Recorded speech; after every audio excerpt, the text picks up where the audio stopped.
Eu queria, antes de mais nada, e parando de rir, pois não dá para rir das últimas 48 horas neste Brasil, presidente dessa sessão, Paulo Paim, eu fiquei, juro por Deus, sábado, pela minha mãe, dormindo pouco, muito pouco, lendo muito, e quando de madrugada eu vi aquela ameaça nacionalmente pública ao país inicialmente, e depois a Vossa Excelência presidente Jair Bolsonaro, feita pelo seu coordenador de campanha, secretário-geral da presidência, ministro, escalado por ele, né? E eu aqui falava na semana passada, nunca se contrate alguém que amanhã você não possa demitir. Isso é velho, isso vem de nossos avós. Eu lembro que vovô me dizia isso. Então é grave. Então, brasileiros, nossos únicos patrões, o senhor Gustavo Bebiano fez nas redes sociais de madrugada uma ameaça clara, repito, ao país e ao presidente, dizendo que se ele abrisse a boca, o mundo ia abalar. Quando foi ontem, no começo da noite, ele não, porque pelo país eu não vou fazer nada, não vou falar nada, por respeito ao meu país. Isso também é uma ameaça. Você tem alguma coisa para falar? Fala. Diga, o que aconteceu? E lendo, já que o senador Paulo Paim, presidindo a sessão, e eu começamos a falar aqui, e ele lembrou de jornalista notável, como Paulo Santana, no Rio Grande do Sul, eu li, não sei se alguém aqui teve a oportunidade, o artigo de uma das 5 maiores referências do jornalismo brasileiro, ao meu ver, o Bernardo Melo Franco, de O Globo.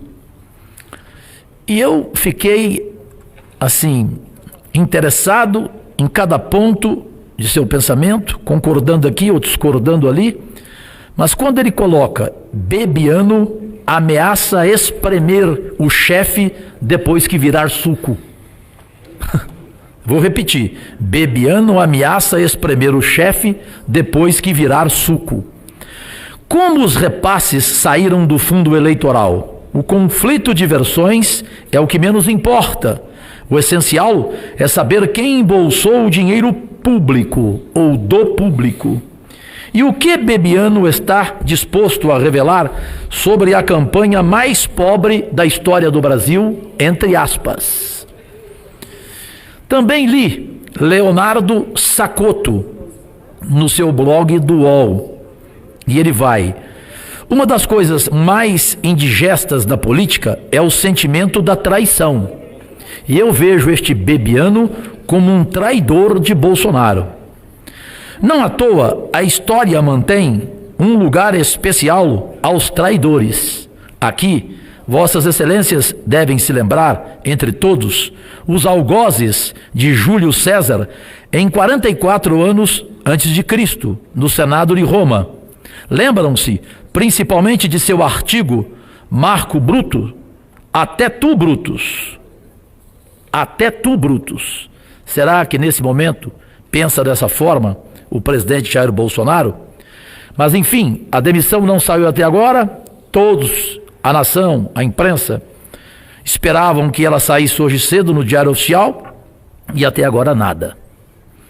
Eu quero me aprofundar um pouco mais aqui, também em um riquíssimo artigo que virou vídeo nas redes sociais. A reforma da Previdência.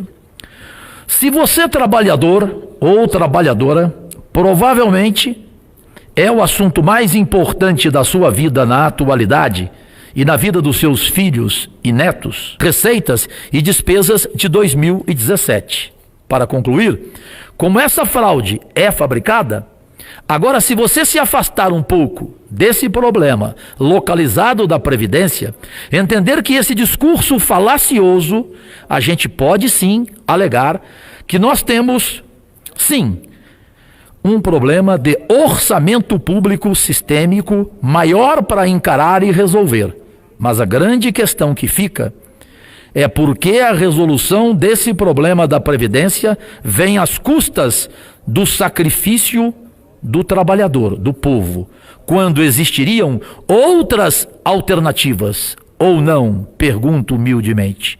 Só em termos de sonegação fiscal, acumulada até hoje, grandes empresas como a JBS, Tijoesley, o Bradesco, a empresa Vale, estão devendo 450 bilhões apenas no que diz respeito a débitos previdenciários. Eu repito, 405 bilhões. Outra questão. As isenções e renúncias fiscais do governo Temer em 2017 chegaram a 280 bilhões de reais para grandes empresas. Em troca de quê? De supostas gerações de emprego que aparentemente não aconteceram. Por último, se também tem o refis, que o refinanciamento da dívida das grandes empresas é no valor de 62 bilhões de reais em 2017, ou seja, se juntar tudo isso aí, presidente Paulo Paim, dá quase 1 trilhão de dívida. As renúncias / sonegações e refinanciamento das grandes empresas, que sempre são beneficiadas em detrimento da nação, do trabalhador. Essa reforma precisa de fato ser feita, mas que ela seja feita da maneira correta, cobrando quem verdadeiramente deve ser cobrado.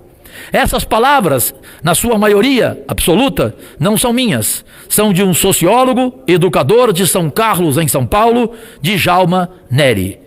Era o que eu tinha que colocar para ampliarmos aqui, de forma em mão dupla, esse debate.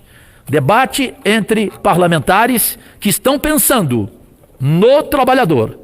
Lamento ver no Congresso Nacional que ainda tem gente não preocupada com o debate e simplesmente só querendo, de olhos fechados, aprovar a reforma da Previdência que o Palácio para cá enviar. Senador Cajuru, pois não, a parte com prazer. Não é uma parte, eu só queria dizer a Vossa Excelência, como presidente da CPI da Previdência, todos os dados que o senhor coloca aí, eu assino embaixo e concordo. Muito obrigado por não ser processado. Exatamente esses aí. Meus cumprimentos a Vossa Excelência.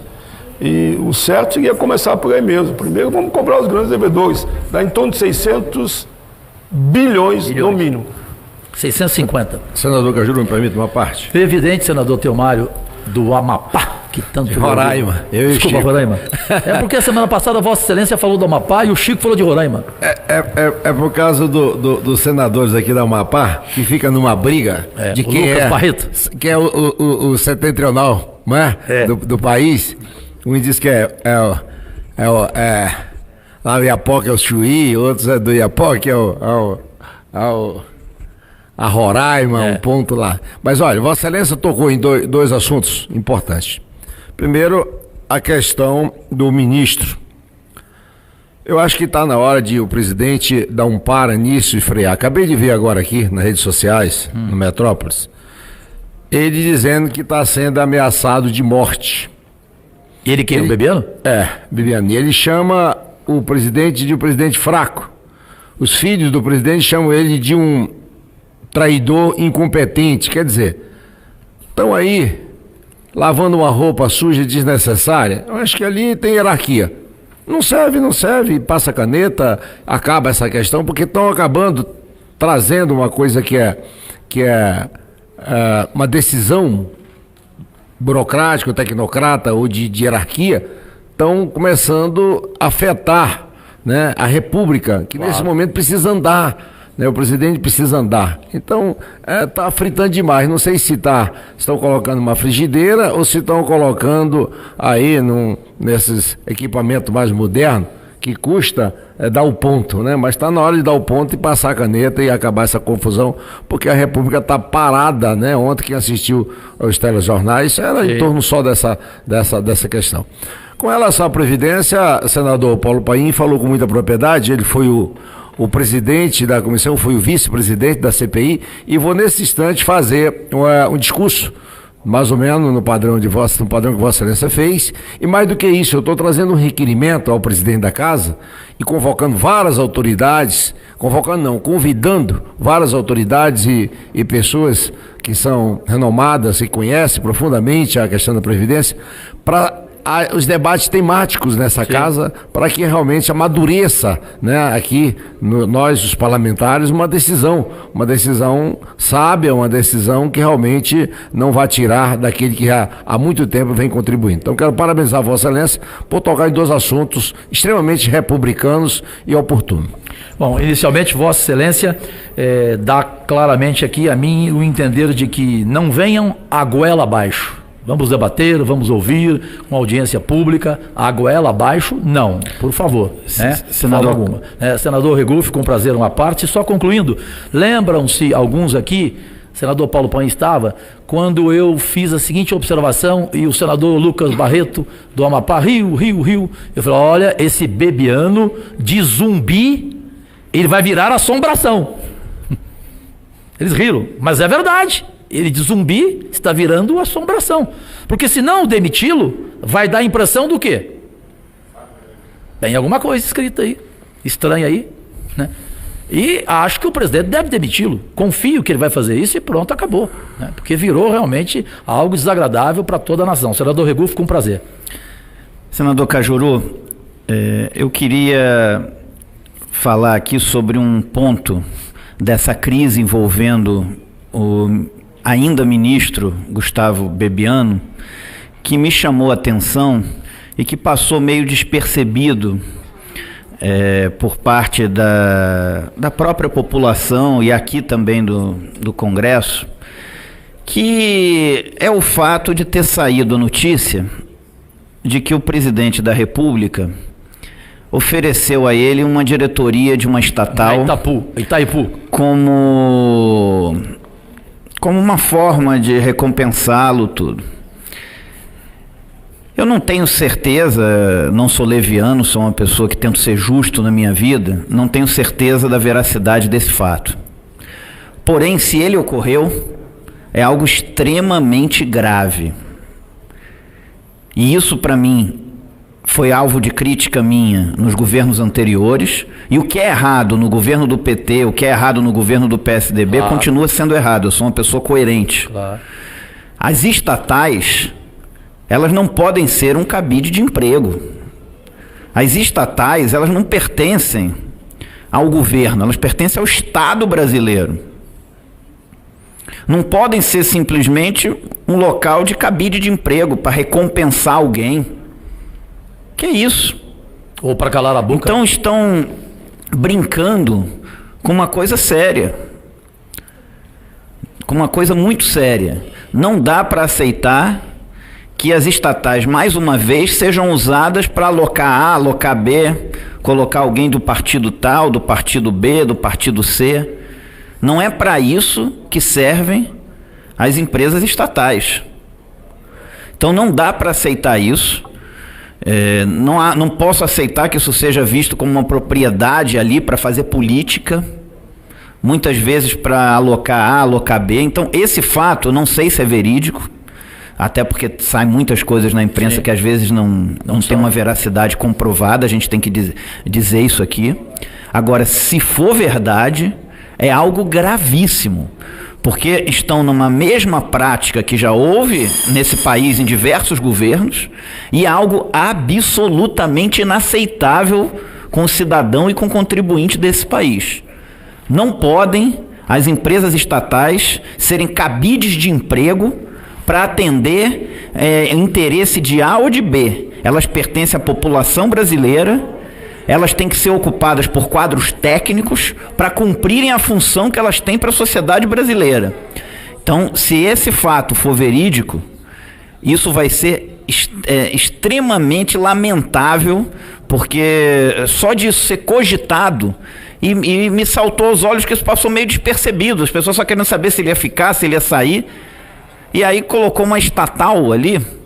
Então não dá para aceitar, assim como as nomeações do segundo escalão dos ministérios. Os ministérios não podem ser propriedade também de partido A ou de partido B. O que eu critiquei num governo, eu critico no outro também. Então, as nomeações de segundo escalão, elas têm que priorizar o aspecto técnico, o aspecto do que é melhor para a população brasileira, para o cidadão brasileiro. Então, isso também tem que ser objeto de um olhar atento aqui por parte dessa casa, que cabe fiscalizar as ações do Poder Executivo, que um dos papéis do Poder Legislativo é a fiscalização. Então, é um fato que passou meio despercebido, mas que eu queria aqui realçar nesse pronunciamento de Vossa Excelência, porque isso é algo que não dá para aceitar.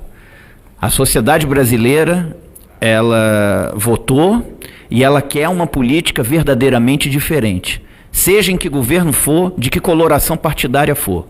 Então, se esse fato for verídico, é algo grave, sim.